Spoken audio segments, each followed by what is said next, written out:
Ассалому алейкум ва рахматуллоҳ. Бародарони азиз, айни ҳол мо омадем ба масҷиди Тоҷмаҳл Шор. Як гурӯҳ бародарон дар инҷа лестнисаи таҳоратхона, яъне дар боло комнатаҳо иштасе, ҳамонро кадисиян.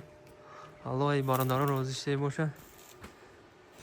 Ин дар ини масҷид муш катуркҳо шид ҳаракат ва ремонт, нақш додани гумбаз ва дигар короша хафуш ҳастем, ҳаракат дорем. Иншаллоҳ чандин усонро дидем,